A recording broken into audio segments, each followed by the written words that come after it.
Namaste. Today, on the occasion of Vaikunta Ekadashi, we offer a pure chanting of the first two chapters of Bhagavad Gita. This recitation is offered as Swadhyaya, self study, without explanation, interpretation, or instruction. The Gita is complete in itself. The sound, the rhythm, and the order of the verses are sufficient. Please listen quietly or chant along if you wish.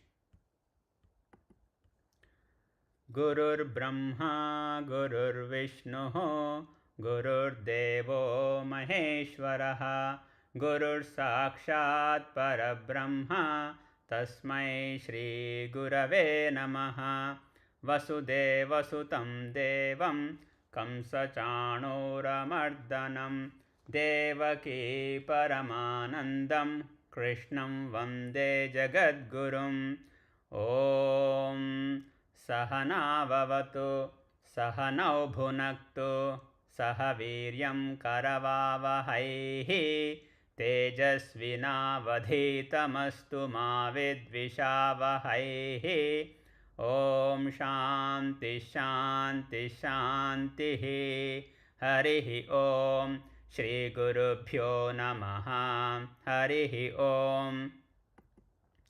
We now begin the chanting of Bhagavad Gita chapter 1 followed by chapter 2 in sequence. Om Shri Paramatmane Namaha Atha Prathamodhyayaha Arjuna Vishada Yogaha Dhritarashtra Uvacha Dharmakshetre Kurukshetre Samaveta Yuyutsavaha Mamakah Pandavaschaiva Kimakurvata Sanjaya Sanjaya Uvacha Drishtva tu Pandavanikam Yudham Duryodhanastada Acharyamupasangamya Raja Vachanamabravit Pashyaitam Panduputranam Acharya Mahatim Chamom Vyudham Drupadaputrana Tava Shishyana Dhimata Atra Shura Maheshwasaha Bhimarjuna Samayuthi Yuyudhano Viratascha Drupadascha Maharathaha Dhrishtaketuschekitanaha Kashirajascha Viryavan Purujit Kunti Bhojascha Shaibhyascha Narapungavaha Yudhamanyuscha Vikrantaha Uttamaujascha Viryavan Saubhadro Draupadeyascha Sarva eva Maharathaha Asmakam tu Vishishtaye Tani Bodhadvijottama Nayaka Mama Sainyasya Sanyartam Tan Bravimite Bhavan Bhishmascha Karnascha Krupascha Samitinjayaha Ashwathama Vikarnascha Saumadattistatthaivacha Anye cha bahava shuraha madarthe tyakta jivitaha Nana shastra praharanaha sarve yuddha visharadaha Aparyaptam tadasmakam balam bhishmabhirakshitam Paryaptam tvidame balam bhimabhirakshitam Ayaneshu cha sarveshu yatha bhagamavasthitaha Bhishmamevabhirakshamtu bhavantas sarva eva hi Tasya sanjanayan harsham kuru vruddhah pitamahaha Simhanadam vinadyochaihi shankham dadhmau pratapavan Tatash shankhaschha bheryascha panavanaka gomukhaha Sahasaivabhyahanyamta sashabdastu mulo bhavatu ततः श्वेतैर्हयैर्युक्ते महति स्यन्दने स्थितौ माधवः पाण्डवश्चैव दिव्यौ शङ्खौ प्रदध्मतुः पाञ्चजन्यं हृषीकेशः देवदत्तं धनञ्जयः पौण्ड्रं दध्मौ महाशङ्खं भीमकर्मा वृकोदरः अनन्तविजयं राजा कुन्तीपुत्रो युधिष्ठिरः नकुलः सहदेवश्च सुघोषमणिपुष्पकौ काश्यश्च परमेश्वासः शिखण्डी च महारथः धृष्टद्युम्नो विराटश्च सात्यकिश्चापराजितः द्रुपदो द्रौपदेयाश्च सर्वशः पृथिवीपते सौभद्रश्च महाबाहुः शङ्खान् दध्मुः पृथक् पृथक् सघोषोधार्तराष्ट्राणां हृदयानि व्यदारयत् नभश्च पृथिवीं चैव तुमुलो व्यनुनादयन् अथ व्यवस्थितान् दृष्ट्वा धार्तराष्ट्रान् कपिध्वजः प्रवृत्ते शस्त्रसम्पाते धनुरुद्यम्य पाण्डवः ऋषिकेशं तदा वाक्यम् इदमाह महीपते अर्जुन उवाच सेनयोरुभयोर्मध्ये रथं स्थापयमेच्युत यावदेतान् निरीक्षेऽहं योद्धुकामानवस्थितान् कैर्मया सह योद्धव्यम् अस्मिन् रणसमुद्यमे योत्स्यमानानवेक्षेऽहं य एतेऽत्र समागताः धार्तराष्ट्रस्य दुर्बुद्धेः युद्धे प्रियचिकीर्षवः सञ्जय उवाच एवमुक्तो ऋषिकेशः गुडाकेशेन भारत सेनयोरुभयोर्मध्ये स्थापयित्वा रथोत्तमम् भीष्मद्रोणः प्रमुखतः सर्वेषां च महीक्षिताम् उवाच पार्थ पश्यैतान् समवेतान् कुरुनिति तत्रापश्य स्थितान् पार्थः पितॄनथ पितामहान् आचार्यान् मातुलान् भ्रातॄन् पुत्रान् पौत्रान् सखींस्तथा श्वशुरान् सुहृदश्चैव सेनयोरुभयोरपि तान् समीक्ष्य स कौन्तेयः सर्वान् बन्धूनवस्थितान् कृपया परयाविष्टः विषीदन्निदमब्रवीत् अर्जुन उवाच दृष्ट्वेमं स्वजनं कृष्ण युयुत्सुं समुपस्थितं सीदन्ति मम गात्राणि मुखं च परिशुष्यति वेपतुश्च शरीरे मे रोमहर्षश्च जायते गाण्डीवं स्रंसते हस्तात् त्वक्चैव परिदह्यते न च शक्नोम्यवस्थातुं भ्रमतीव च मे मनः निमित्तानि च पश्यामि विपरीतानि केशव न च श्रेयोनुपश्यामि हत्वा स्वजनमाहवे न काङ्क्षे विजयं कृष्ण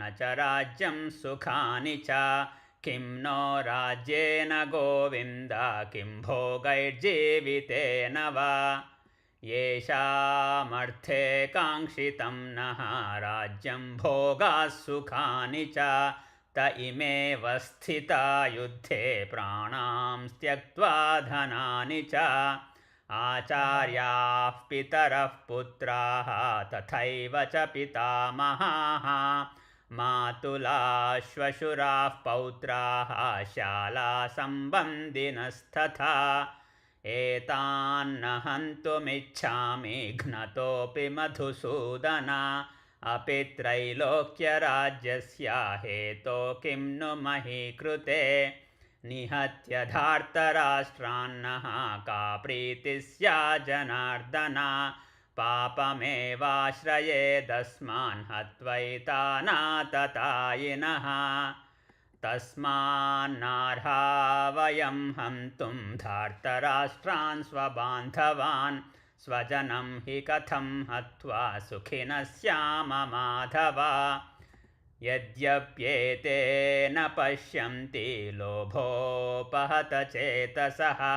कुलक्षयकृतं दोषं मित्रद्रोहे च पातकम् कथं न ज्ञेयमस्माभिः पापादस्मान्निवर्तितुं कुलक्षयकृतं दोषं प्रपश्यद्भिर्जनार्दन कुलक्षये प्रणश्यन्ति कुलधर्माः सनातनाः धर्मे नष्टे कुलं कृष्णम् अधर्मोऽभिभवत्युत अधर्माभिभवात् कृष्णा प्रदुष्यन्ति कुलस्त्रियः स्त्रीषु दुष्टासु वार्ष्णेया जायते वर्णसङ्करः संकरो नरकायैव कुलघ्नानां कुलस्य च पतन्ति पितरो ह्येषां लुप्तपिण्डोदकक्रियाः दोषैरेते कुलघ्नानां वर्णसङ्करकारकैः उत्स्याद्यन्ते जातिधर्माः कुलधर्माश्च शाश्वताः उत्सन्नकुलधर्माणां मनुष्याणां जनार्दन नरके नियतं वासः भवतीत्यनुशुश्रुमा अहो बत महत्पापं कर्तुं व्यवसिता वयं यद्राज्यसुखलोभेन हन्तुं स्वजनमुद्यताः यदि मामप्रतीकारम् अशस्त्रं शस्त्रपाणयः धार्तराष्ट्रारणे हन्युः तन्मे क्षेमतरं भवेत् सञ्जय उवाच एवमुक्त्वार्जुनः सङ्ख्ये रथोपस्थमुपाविशतु विसृज्य सशरं चापं शोकसंविघ्नमानसः सञ्जय उवाच एवमुक्त्वार्जुनः सङ्ख्ये रथोपस्थमुपाविशतु विसृज्य सशरं चापं शोकसंविघ्नमानसः ॐ तत्सदिति श्रीमद्भगवद्गीतासु उपनिषत्सु ब्रह्मविद्यायां योगशास्त्रे श्रीकृष्णार्जुनसंवादे अर्जुनविषादयोगो नाम प्रथमोऽध्यायः। चाप्टर् 2 सांख्ययोगः। ॐ श्रीपरमात्मने नमः। अथ द्वितीयोऽध्यायः सांख्ययोगः। सञ्जय उवाच तं तथा कृपयाविष्टम् अश्रुपूर्णाकुलेक्षणं विषीदन्तमिदं वाक्यम् उवाच मधुसूदनः। श्रीभगवानुवाच कुतस्त्वाकश्मलमिदं विषमे समुपस्थितम् अनार्यजुष्टमस्वर्ग्यम् अकीर्तिकरमर्जुन। क्लैब्यं आस्मगमः पार्थ नैतत्त्वय्युपपद्यते क्षुद्रं हृदयदौर्बल्यं त्यक्त्वोत्तिष्ठ परन्तप। अर्जुन उवाच कथं भीष्ममहं सङ्ख्ये द्रोणं च मधुसूदन इषुभिः प्रतियोत्स्यामि पूजार्हावरिसूदन। गुरून् हत्वा हि महानुभावान् श्रेयो भोक्तुं भैक्ष्यमपीह लोके हत्वार्थकामांस्तु गुरूनिहैव भुञ्जीय भोगान् रुधिरप्रदिग्धान्। न चैतद्विद्मः कतरन्नो गरीयः यद्वा जयेम यदि वा नो जयेयुः यानेव हत्वा न जिजीविषामः तेव स्थिताः प्रमुखे धार्तराष्ट्राः।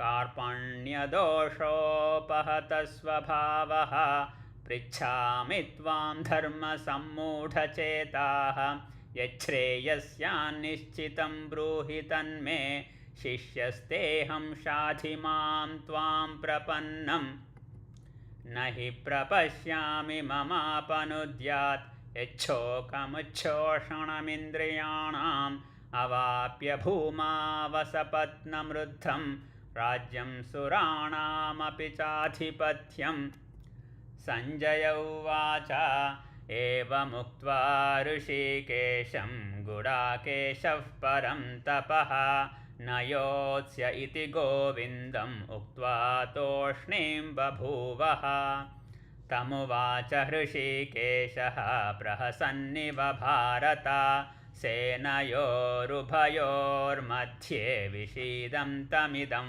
वचः श्रीभगवानुवाच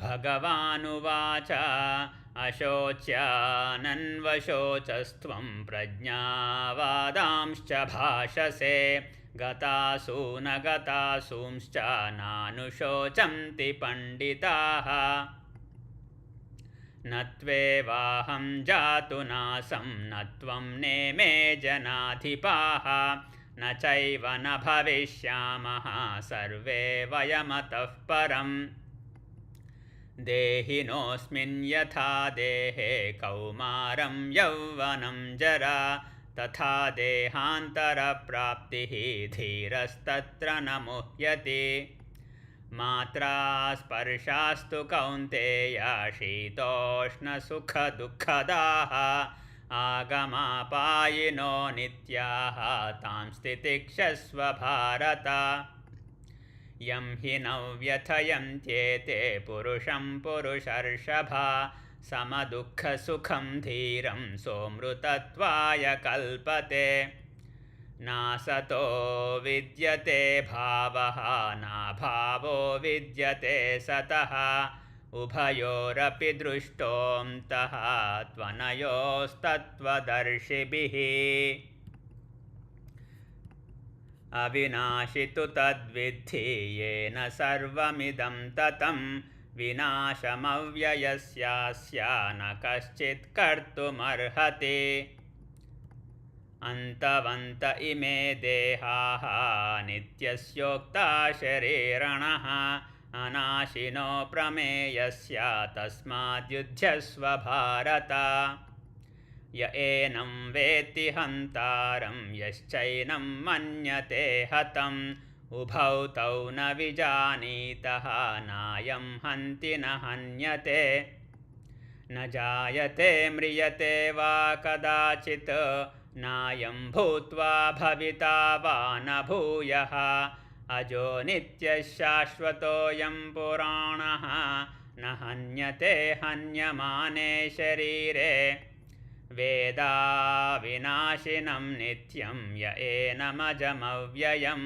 कथं स पुरुषः पार्थ कं घातयति हन्तिकं वासांसि जीर्णानि यथा विहाय नवानि गृह्णाति नरोपराणि तथा शरीराणि विहाय जीर्णानि अन्यानि संयाति नवानि देहि नैनं छिन्दन्ति शस्त्राणि नैनं दहति पावकः न चैनं क्लेदयन्त्यापः न शोषयति मारुतः अच्छेद्योऽयमदाह्योऽयम् अक्लेद्यो शोष्य एव च नित्यः सर्वगतस्थाणुः अचलोऽयं सनातनः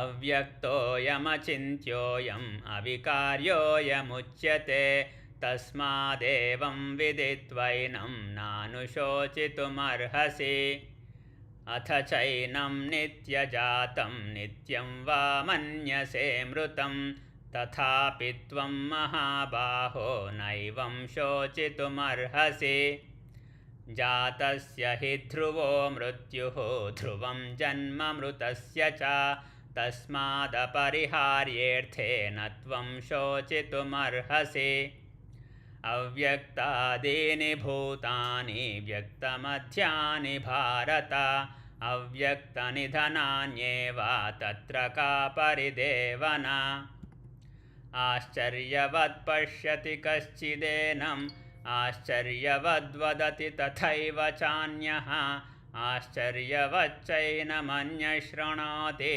श्रुत्वाप्येनं वेद न चैव कश्चित् देहे नित्यमवध्योऽयं देहे सर्वस्य भारत तस्मात् सर्वाणि भूतानि न त्वं शोचितुमर्हसि स्वधर्ममपि चावेक्ष्य न विकम्पितुमर्हसि धर्म्याद्धियुद्धात् श्रेयोऽन्यत् क्षत्रियस्य न विद्यते यदृच्छया चोपपन्नं स्वर्गद्वारमपावृतं सुखिनः क्षत्रियाः पार्थ लभन्ते युद्धमीदृशम् अथ चेत्त्वमिमं धर्म्यं सङ्ग्रामं न करिष्यसि ततः स्वधर्मं कीर्तिं च हित्वा पापमवाप्स्यसि अकीर्तिं चापि भूतानि कथयिष्यन्ति ते व्ययां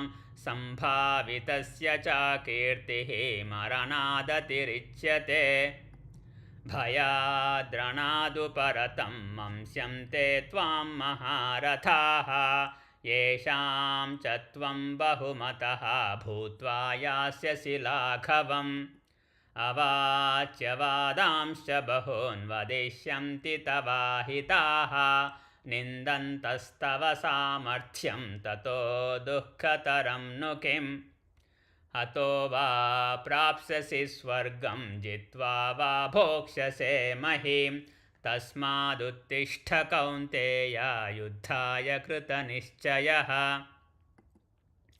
सुखदुःखे समे कृत्वा लाभालाभौ जयाजयौ ततो युद्धाय युज्यस्व नैवं पापमवाप्स्यसि एषा ते विहिता साङ्ख्ये बुद्धिर्योगे त्विमां शृणु बुद्ध्या युक्तो यया पार्थ कर्मबन्धं प्रहास्यसि नेहाभिक्रमनाशोऽस्ति प्रत्यवायो न विद्यते स्वल्पमप्यस्य धर्मस्य त्रायते महतो भयात् व्यवसायात्मिका बुद्धिः एकेह कुरु नन्दन बहुशाखा ह्यनन्ताश्च बुद्धयो व्यवसायिनाम् यामिमां पुष्पितां वाचं प्रवदन्त्यविपश्चितः वेदवादरताः पार्थ नान्यदस्तीति वादिनः कामात्मानस्वर्गपराः जन्मकर्मफलप्रदां क्रियाविशेषबहुलां भोगैश्वर्यगतिं प्रति भोगैश्वर्यप्रसक्तानां तयापहृतचेतसां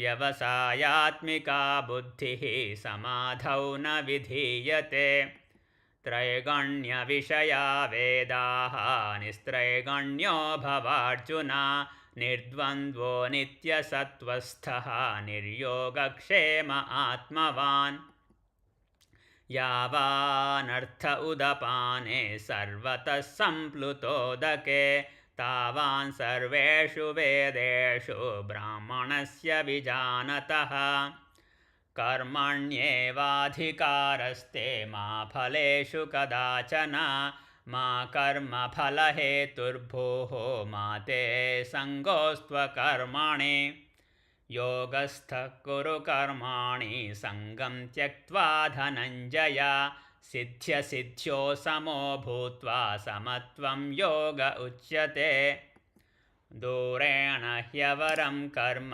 बुद्धियोगा धनञ्जय बुद्धौ शरणमन्विच्छ कृपणाः फलहेतवः बुद्धियुक्तो जहातीह उभे सुकृतदुष्कृते तस्माद्योगाय युज्यस्व योगः कर्मसु कौशलं कर्मजं बुद्धियुक्ता हि फलं त्यक्त्वा मनीषिणः जन्मबन्धविनिर्मुक्ताः पदं गच्छन्त्यनामयम् यदा ते मोहकलिलं बुद्धिर्व्यतितरिष्यति तदा गन्तासि निर्वेदं श्रोतव्यस्य श्रुतस्य च श्रुतिविप्रतिपन्ना ते यदा स्थास्यति निश्चला समाधावचला बुद्धिः तदा योगमवाप्स्यसि। अर्जुन उवाच स्थितप्रज्ञस्य का भाषा समाधिस्थस्य केशव स्थितधेखिं प्रभाषेत किमासीत व्रजेत किम्। श्रीभगवानुवाच प्रजहाति यदा कामान् सर्वान् पार्थमनोगतान् आत्मन्येवात्मना तुष्टः स्थितप्रज्ञस्तदोच्यते। दुःखेष्वनुद्विग्नमनाः सुखेषु विगतस्पृहः वीतरागभयक्रोधः स्थितधीर्मुनिरुच्यते। यः सर्वत्रानभिस्नेहः तत्तप्राप्य शुभाशुभं नाभिनन्दति न द्वेष्टि तस्य प्रज्ञा प्रतिष्ठिता। यदा संहरते चायं कूर्मोऽङ्गानीव सर्वशः इन्द्रियाणीन्द्रियार्थेभ्यः तस्य प्रज्ञा प्रतिष्ठिता। विषया विनिवर्तन्ते निराहारस्य देहिनः रसवर्जं रसोऽप्यस्य परं दृष्ट्वा निवर्तते। यततो ह्यपि कौन्तेय पुरुषस्य विपश्चितः इन्द्रियाणि प्रमाथीनि हरन्ति प्रसभं मनः तानि सर्वाणि संयम्य युक्त आसीत मत्परः वशे हि यस्येन्द्रियाणि तस्य प्रज्ञा प्रतिष्ठिता। ध्यायतो विषयान् पुंसः सङ्गास्तेषूपजायते संगात् संजायते कामः कामात् क्रोधोऽभिजायते क्रोधात् भवति सम्मोहः सम्मोहात् स्मृतिविभ्रमः स्मृतिभ्रंशात् बुद्धिनाशः बुद्धिनाशात् प्रणश्यति। रागद्वेषवियुक्तैस्तु विषयानिन्द्रियैश्चरन् आत्मवश्यैर्विधेयात्मा प्रसादमधिगच्छति।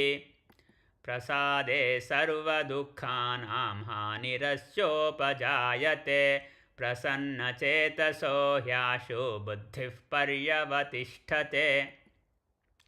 नास्ति बुद्धिरयुक्तस्य न चायुक्तस्य भावना न चाभावयतः शान्तिः अशान्तस्य कुतः सुखम्। इन्द्रियाणां हि चरतां यन्मनोनुविधीयते तदस्य हरति प्रज्ञां वायुर्नावमिवाम्भसि। तस्माद्यस्य महाबाहो निगृहीतानि सर्वशः इन्द्रियाणीन्द्रियार्थेभ्यः तस्य प्रज्ञा प्रतिष्ठिता। या निशा सर्वभूतानां तस्यां जागर्ति संयमे यस्यां जाग्रति भूतानि सा निशा पश्यतो मुनेः। आपूर्यमानमचलप्रतिष्ठं समुद्रमापः प्रविशन्ति यद्वत् तद्वत् कामायं प्रविशन्ति सर्वे स शान्तिमाप्नोति न कामकामी। विहाय कामान्यः सर्वान् पुमांश्चरति निःस्पृहः निर्ममो निरहङ्कारः स शान्तिमधिगच्छति। एषा ब्राह्मी स्थितिः पार्थ नैनां प्राप्य विमुह्यते स्थित्वा स्यामन्तकालेऽपि ब्रह्मनिर्वाणमृच्छति। एषा ब्राह्मी स्थितिः पार्थ नैनां प्राप्य विमुह्यते स्थित्वा स्यामन्तकालेऽपि ब्रह्मनिर्वाणमृच्छति। ॐ तत्सदिति श्रीमद्भगवद्गीतासु उपनिषत्सु ब्रह्मविद्यायां योगशास्त्रे श्रीकृष्णार्जुनसंवादे सांख्ययोगो नाम द्वितीयोऽध्यायः।